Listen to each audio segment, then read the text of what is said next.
Okay, one last function that I want to talk about. It's going to be a little bit more complex and possibly useful on the homework.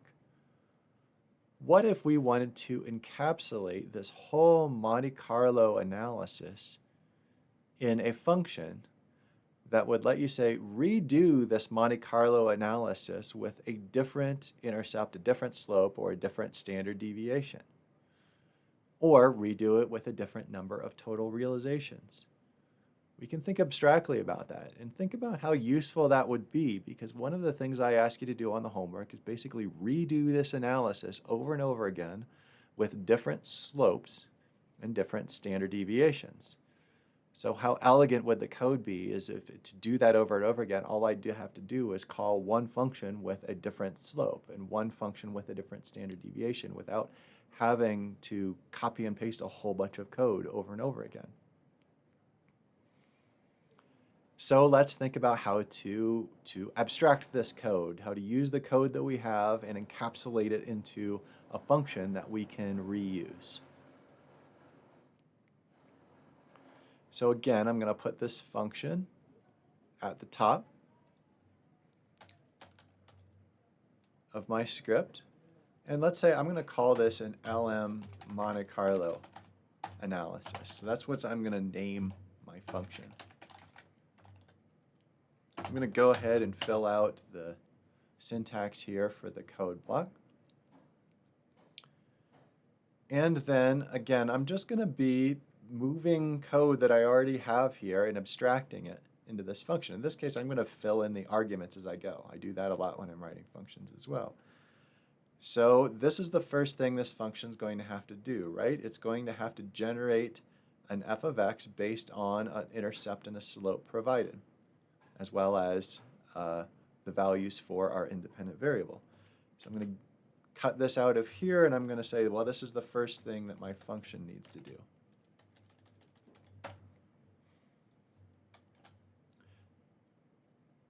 Notice that I'm indenting my code within my function, because just like in a loop, that makes it easy to see where the declaration of the function starts and ends. So this code does almost what I need it to, except I've abstracted this code, and I should say, well, my user should be able to change the values for the independent variable, x.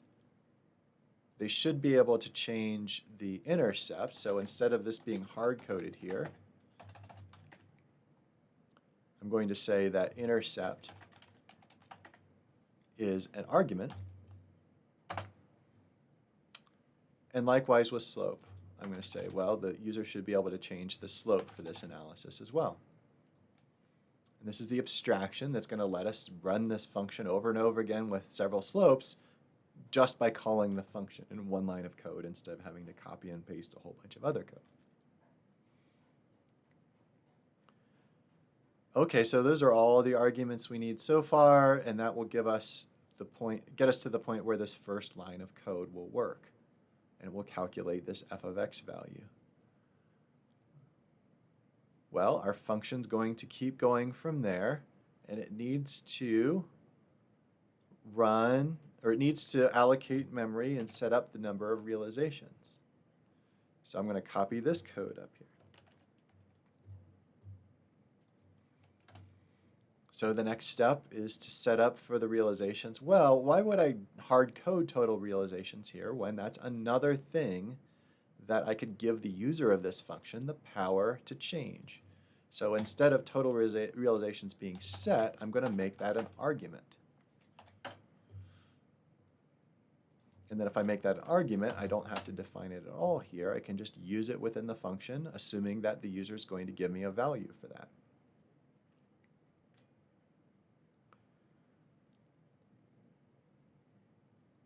So that gives me all the arguments I need to get these next two lines of code to the point where they will work.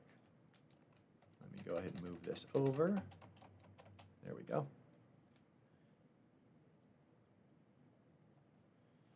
Okay, I'm not going to worry about this function doing any plotting. So now we're getting to the point where we're going to be processing numbers here. And the plot was a nice visualization, but I'm just writing this function to do the work. Oh, and I didn't cut this before. I don't need this code here anymore. So the next thing my function's going to need to do is actually run this loop.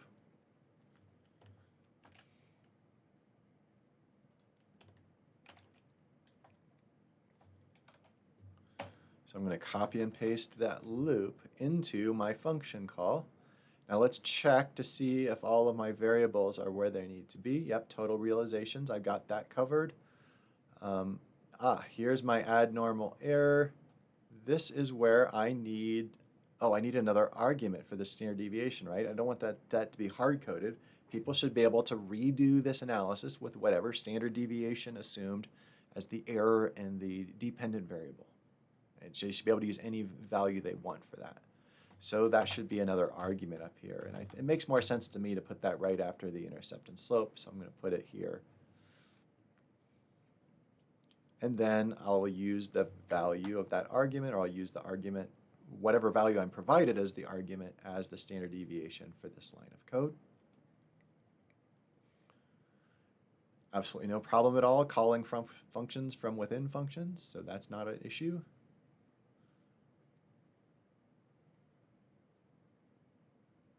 It is going to be important that add normal error is defined before this function for this to work, however. Or at least before this function is called, I should say. So we do the lm results equals lm formula yx. All of that's defined. Everything's defined here. And we are going to be generating our slopes, and our slopes are in our standard errors. And again, we're not doing plotting anymore, so we're going to get rid of that from this function that we're writing. So we've moved all of this code, the plotting code. Now we do some summarizing here, and this is where we're going to have to decide, well, what exactly do we want this function that we call to return? It can return anything that we want, and we can also have it return more than one thing. We can have it return a list of things. So I'm going to set up my return statement. Just to make it super clear, I'm going to break this up into several lines. I'm going to say I want to return a list that I construct of things that are interesting from this analysis. First of all, for the sake of convenience, I might want to go ahead and return the intercept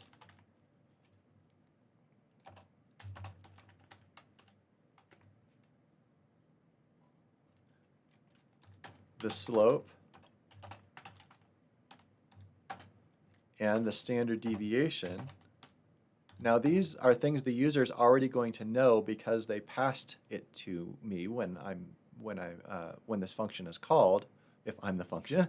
But it might be convenient to just have that all wrapped up into the results from the analysis. For example, when you do an LM, the formula that you used is always part of what gets returned back to you, just because it just gives it to you in a convenient place where the inputs that caused the output are right there with the output.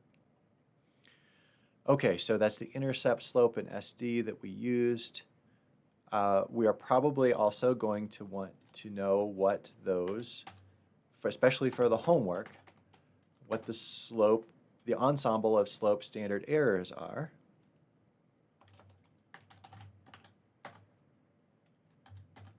Notice I'm just naming the elements of the list the same thing that I'm using as the variable name.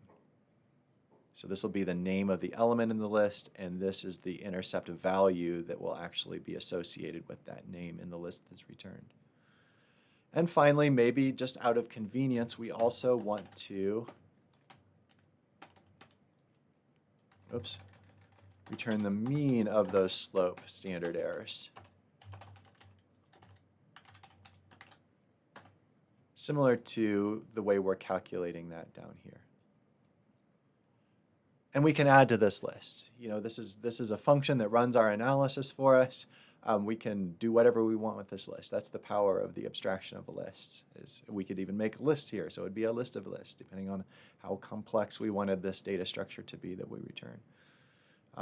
So I'm going to leave this here for now.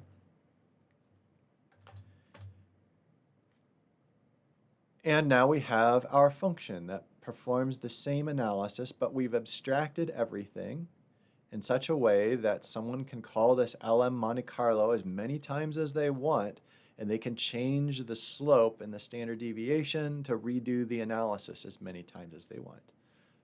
Hopefully that sounds like it might be something that would be useful as part of the homework assignment, and probably a cleaner way than copying and pasting a bunch of code. So how do I have this script redo what it was doing before? Well, I've taken out the plotting code, so it's not going to do the plotting it was doing before. But I can have it rerun the analysis that it was doing. I can say, all right, my LM Monte Carlo results is going to be set equal to the call to my LM Monte Carlo function, and the arguments to that function. Sometimes I'll just do this to help me remember all the arguments. Are going to be x. Well, that's just the value of my independent variable, which I call x. So I send the x argument, my x variable. The intercept that I've been playing with has been a 5. The slope has been a 2. The standard deviation has also been a 2. And let's say we want it to do 100 realizations. So now, if I haven't put in any typos, it should run without any errors, and yes, it did run. And I can look at what that LM Monte Carlo results looks like. And it looks like a list, which makes sense because we made it a list, and there's the intercept named element, the slope named element, and the SD named element, which are 5, 2, and 2, exactly what we passed to it. That makes sense. Here are the 100 values for the 100 realizations for those slope standard errors. So that's the vector of the standard errors of the slope that we got for each one of the realizations for all of those different fits of the line. And then finally, the mean of those as calculated by the mean of that vector gives us convenient access to that in what gets returned from this function. So you have all of the information you need in what's returned here to construct the vectors that you need to create the graphs that I asked for. There's the slope, there's the standard deviation, and there's the result of the mean of the slope of the standard errors. And this lets you complete the homework where you actually perform several iterations or several realizations and take the mean. So we talked about that last week, that you get a more reproducible result to the homework assignment. So that is an introduction to how to write your own functions and how to think about where it's useful to create abstractions when you have a particular task where you need to repeat the tasks with perhaps some slight variations in terms of the arguments to a model, or things that you can parameterize based on setting up arguments that let you change those features of the function.